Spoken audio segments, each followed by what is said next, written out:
VC, I'm back again. Yes. I've just been watching a video by Tommy Burton. I think it's the first one in possibly what's going to be a fairly popular thread. He did a vinyl tag 2018, and it is a completely different set of questions, which is quite nice. I did do the 2017 one late, but I'm leaping on this right now because it's only, what is it today? The 2nd of January, is it? I don't know, losing track of the days. I think it's the 2nd. And I thought I'd jump on it. So here we go, Vinyl Tag 2018. So the first question. Which channel do you first remember seeing in the VC? I had to really think about this quite hard. I think one of the first channels I saw, and that really got me thinking about making my own videos, was Cine Brothers Supreme, which is Jex's channel. I think it originally started out as a DVD channel, and he showed records, and he has a mate called Pla, and one of the first videos I think I saw was them going to a record fair in Canada, and I thought it was a great laugh. I thought, ooh, I'm going to get in on this. So I reckon that was probably the first channel I remember seeing. Neither of them seem to be making so many videos lately, so maybe they just got out of it, I don't know. But yeah, Cine Brothers Supreme was the first one. Right, second question. Favourite record I discovered through someone in the VC? Well, this hands down is this one. And I did receive this as VCLT after I expressed an interest in this record. This is Thomas Jefferson Kay's First Grade. I adore this record. I think it is brilliant. I first saw this on Headley's channel, another fat bearded man talking about records, which is a fabulous channel. And Headley was kind enough to send me a copy of this as VCLT, and I just loved it from the first play. This is my second copy. I've passed on that copy, the copy I received as VCLT.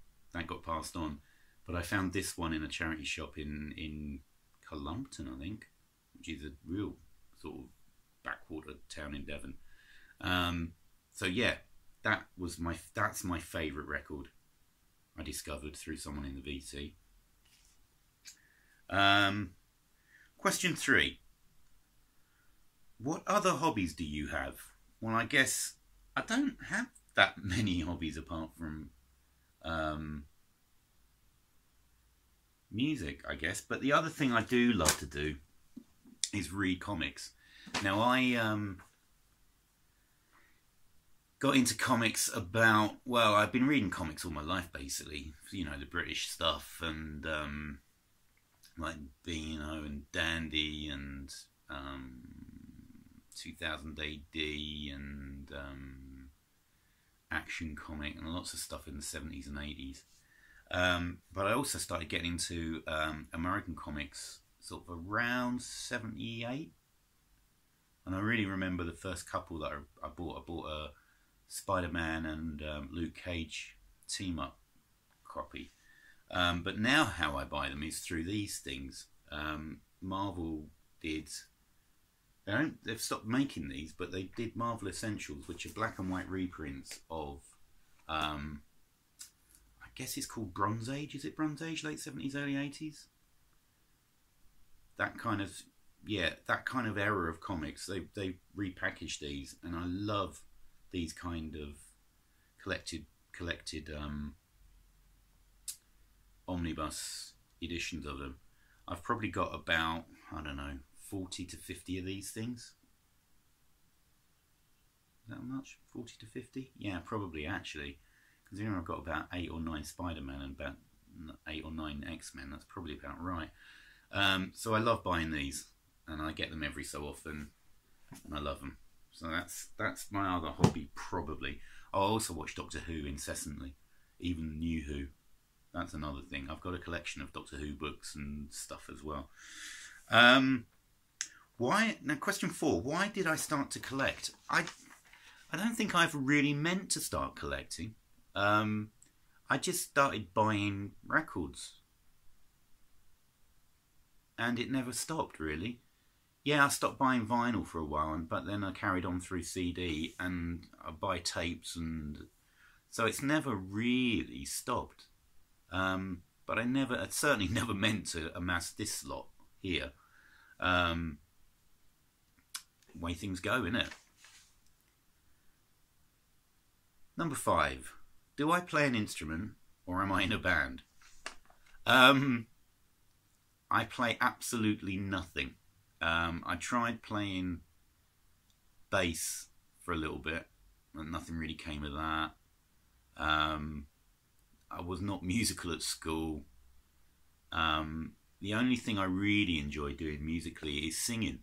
And there's been times when I've mucked about with people trying to sort of start off bands, but nothing ever came of it. But I was always a singer. Not that I've got any great talent singing, but I do love doing it. I can kind of carry a tune.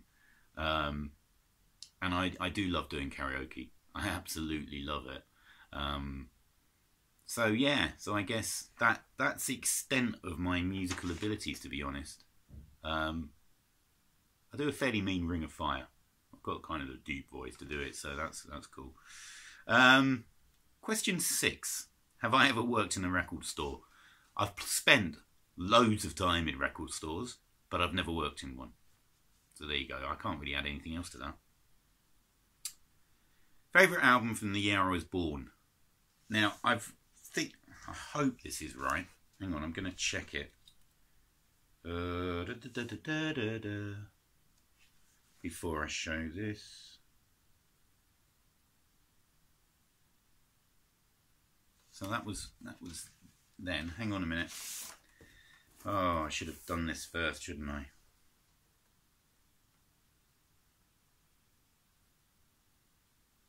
Do you know it doesn't actually say on it anywhere what the year is? Oh, yes, it does. Yeah. Right, so I've taken the record out, so I'll put that down. Favourite record from the year I was born is this one. MC5. Kick Out the Jams. Just righteous. This is righteous and amazing. An amazing record. Bought it the same day I bought Funhouse by the Stooges. So this tells you I was born in '69. And I prefer this to the Stooges' first album. The other one I really thought about, it was a toss-up between this and Everybody Knows This Is Nowhere by Neil Young. I think I got the title right. The one with Cinnamon Girl on it, but I think this just edges it out. Okay, right, next question. What is a classic record I've never heard? Now, oh, dear me. I think, I reckon I'm going to go with, now it's a band that's shown all the time by so many people on the VC, and I've never heard Travelling Wilburys Volume 1. I've heard the singles, well, at least one song, but I've never heard the album all the way through. I don't own it, I've never taped it, and I've never even heard it on Spotify or anything. I've never played it, I don't know why, just haven't got around to it. I'm sure somebody will berate me for that, but there you go. So it's Travelling Wilburys Volume 1. What is a guilty pleasure record? I'm rattling through these. Guilty pleasure records, yeah, I've got a couple probably. But this anybody in the UK is gonna be absolutely what? People in the US, or anybody in the States who watches this is gonna go, who? But my guilty pleasure record, I've got two of them, are by this band, the Wurzels, and there's the other one.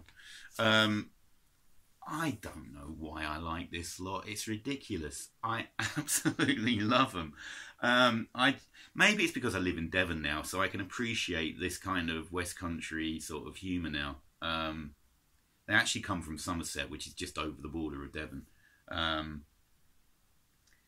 But I can listen to these. I just think it's great, and it's real carry on humour. I don't know if my American viewers will know who Carry On Team were, but they were typically British farcical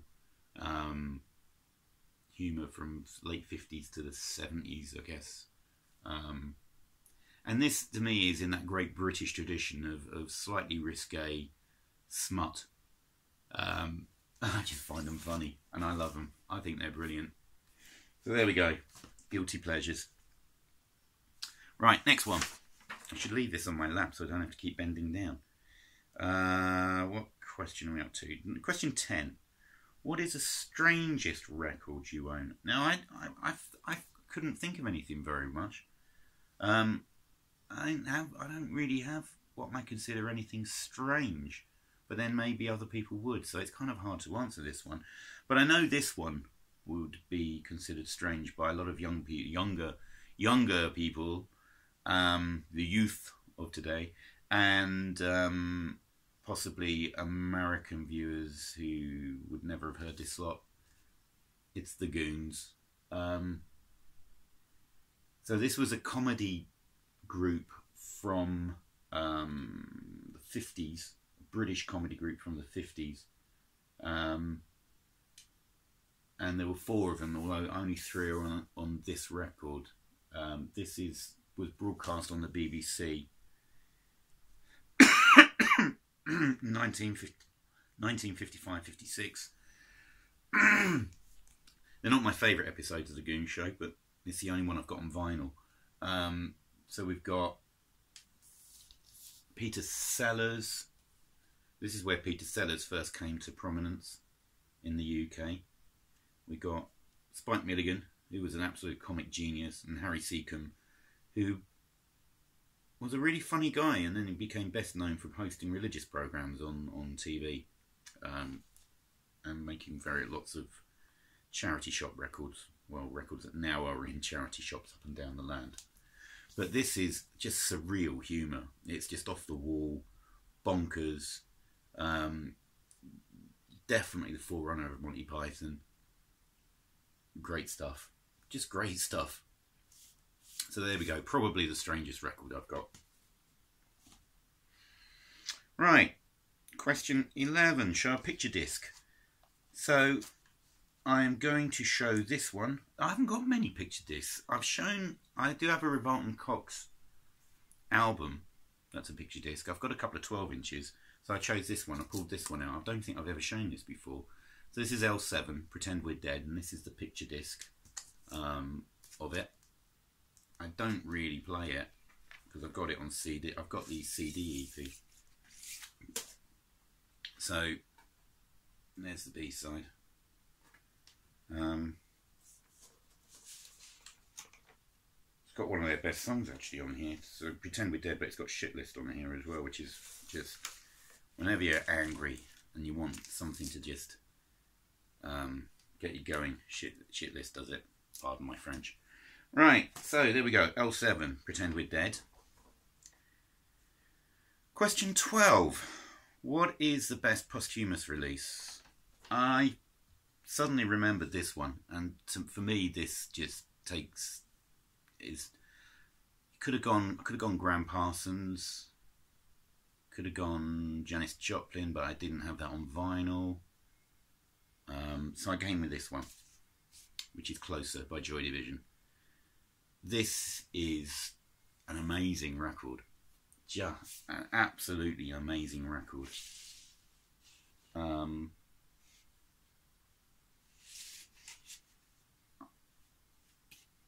Absolutely love that record. It is a phenomenal listen and a beautiful cover. There we go, Closer. Right. What we got next? So we got, yeah. Artist who I impulsively collect. I mean, through the years, there's been lots of artists I've impulsively collected. I mean, Manic Street Preachers is one. I bought not only the albums. I didn't buy much on vinyl because the switch over from vinyl to CD came fairly early in their career. So I bought the early stuff on vinyl, a lot of the early singles, around the time of Generation Terrorists. But then I continued buying all their singles up until, I think, Lifeblood singles are where I stopped. I don't know if they produced many more singles after that. Yeah, they did. Send Away the Tigers had some singles on it, didn't it? But I compulsively bought those. And there's been other bands. I think I've got a complete set of Oasis singles, or nearly all of them. But recently, somebody I've been compulsively buying, that's the question, isn't it? Yeah. Has been filling up my Annie Lennox collection. I've shown this one recently. This completed my 80s run of Eurythmics albums. I've got all of the Eurythmics stuff. If I don't have it on vinyl, then the piece I've got on CD, got the greatest hits on CD. I think the live one is the only one I don't have. And if I ever see it, I'll pick it up. But I've also lately, and I haven't shown them, but I've been buying up Tourists records and all kinds of stuff. So yeah, I guess Annie Lennox is one of the artists that I just pick it up. And I'll probably start picking up, if I see them, I might start picking up other copies of these, of the Eurythmics stuff, because I do see them cheap every now and again, just to send out as VCLT. Right. Question 14. Best blind buy. Well, I've just shown this, and maybe it wasn't 100% blind, because somewhere in the back of my noggin, there was a little thing going, oh yeah, when I saw this. But as part of a haul I bought, I got this, which is the best of Jerry Reed. This, I am blown away by this. This is amazing stuff. This could well be the next guy that I compulsively buy, because I want more of his stuff. I've just blown away by this. I love it to pieces, this album. Played it loads since I got it. So this is probably my favourite blind buy,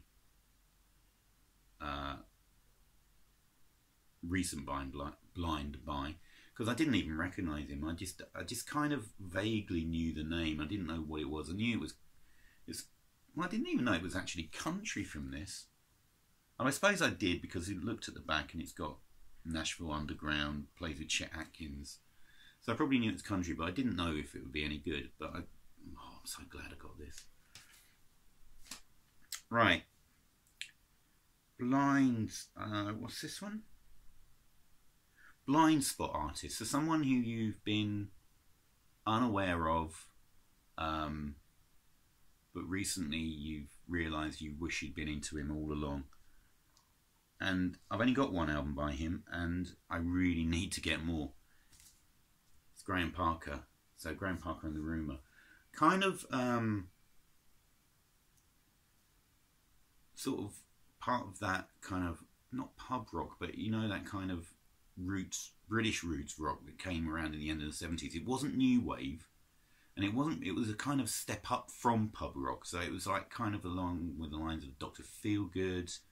Dave Edmunds was playing that same sort of stuff, but this guy, I really got to investigate. I really wish that I'd spent much more time, or any time at all, to be honest, investigating this chap, because he's someone I always heard about, and I heard that his record's pretty good, but I have heard some other stuff apart from this, and I really, really, really, really, really want to investigate him more. Great stuff. Great stuff. Favourite album cover? Well, I answered this. I've already talked about in my black and white video, black and white album cover video, because I had to show this because it's the greatest black and white cover, and it's the greatest cover. Do I have to say anything else? I just find this inherently fascinating, this album cover.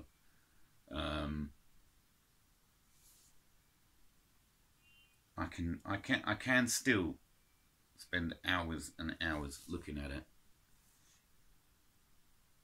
There we go. Right. Musician that I've met. I haven't actually met all that many musicians. Very few.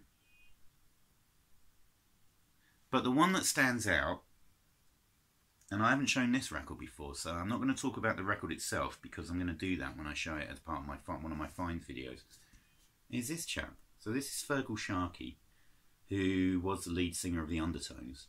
Now, the story behind meeting him, so we have to go back to sort of 1989, 1990, about then. So I used to go down to a pub in Turnpike Lane in London called the Queen's Head, and it was full of rockers, indie types, Irish.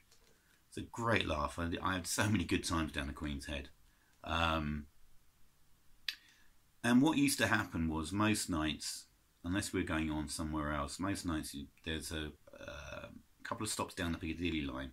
So a couple of stops, maybe even one stop down the Piccadilly line at a place called Manor House. There was a club in the top floor of, I think it was a massive pub. I don't know what it is now.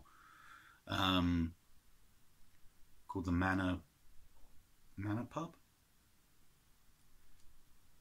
Anyway, they used to have a goth club up there called Catacombs, which was a bit strange because Catacombs should be surely in a cellar, not on the top floor. Anyway, it doesn't matter. And I spent so much time going there. It's ridiculous. And it was just this basically dark hole where you used to buy Snakebite and Black and then dance to, I don't know, goth records, and they used to play stuff like Hawkwind and Zeppelin and stuff. One night, Feargal Sharkey turned up for some reason. God knows why. Why would he turn up to that goth club? I have no idea. I don't even know if he was with anybody. I think he just came out and just dropped in. But everybody was in absolute awe of him. I mean, this is a guy who wrote Teenage Kicks. I think the DJ was cool enough not to play it that night. But, yeah, and ended up asking him a question and, you know, saying, yeah, and everybody was just swarming around him all night. He must have got fed up with it. But yeah, so there we go. Musician I've met, Feargal Sharkey. Writer of Teenage Kicks. There we go. Right. A record with sentimental value. Now, I found this really hard to... Well, I could do a record. I mean, my copy of the White Album's got a sentimental value to me. Because it was my mum's. And it was definitely the first Beatles record I heard on vinyl. So I've kind of grown up with that record. I have good memories of my copy of Queen's Greatest Hits. There's lots of them, but the ones that I'm going to show two tapes, and they just remind me of my dad, who passed away in November 2016. So I'm still, he's still on my mind. So the first one, I'm going to show this one first. So that's his original tape copy of Diamond Dogs. I have played it recently. I don't think it even works really well anymore. But I'm never getting rid of that. Not getting rid of it. My favourite Bowie album, probably because I had it so young. I listened to this right when I was starting out enjoying music. So there's one. And the other one is... It's not even the whole tape, it's only this side. So it's a tape compilation that my dad put together from various records that we borrowed from the tape library in Palmer's Green, which, not the tape library, the record library in Palmer's Green, which I've talked about in many videos, going down there with my dad. I always remember it being the autumn. I don't know why. Maybe it's like that golden haze of memory. I don't know. But this is a tape he put together from different compilations and stuff. And I just think this is a perfect compilation. I would love to have this on vinyl. So the track listing on here, which you can probably see, is so you've got Slade, 'Cause I Love You. You've got Toyah. You've got, it's not Gallagher and Lyle, it is Stuck in the Middle with You. You got the name wrong. Oh. Hazel O'Connor doing Eighth Day. You got Mungo Jerry in the Summertime. You got the Trogs. Quo doing Pictures of Matchstick Men. Derek and the Dominoes doing Layla, which he edited so that you only got the guitar bit, so it skipped the long meandering piano bit. You got the Moody's on here. T-Rex, Hendrix, Hawkwind, and Nazareth. To me, that is, so many memories tied into this tape. So many. Love this tape. That is probably one of my most treasured possessions, I would say. Yeah. Right, okay. Moving on. Only a couple to go now. Right, favourite album no one seems to know about. This is a brilliant album.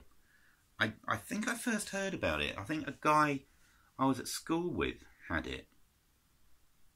And he brought it to a party, and I think some of it got played. I think he brought to a party Ride the Lightning. I think his name was Michael, I think. He brought Ride the Lightning to a party, and he brought this, which is The Plain Jane. And it's a Friday the 13th at the Marquee Club album. So it's a live recording. I just think this is a brilliant, brilliant record, and I've never even heard of anyone else who's got this. There's very, very little information on the online about The Plain Jane. Now they were, it's kind of a slightly psych mod band. So they're around in, this was released I think in 84. It was recorded in 84, and I'm pretty sure it was put out the same year.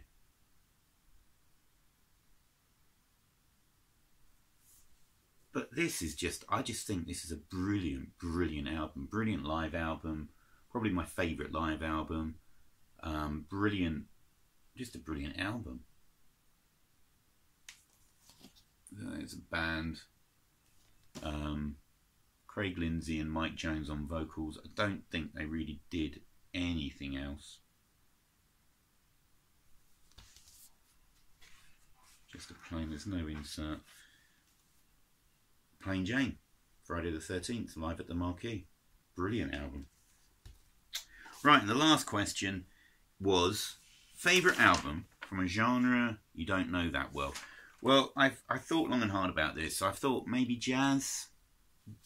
I don't know much about jazz. Maybe country. Well, I'm finding out quite a lot about that now with the amount of stuff I'm picking up. Classical.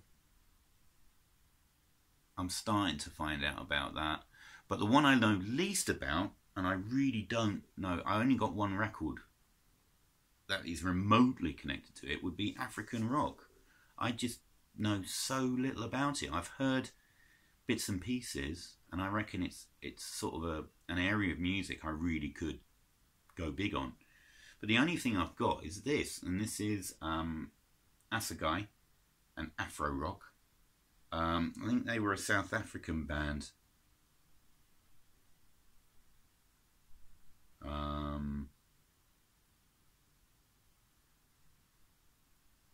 Just reading some of the notes.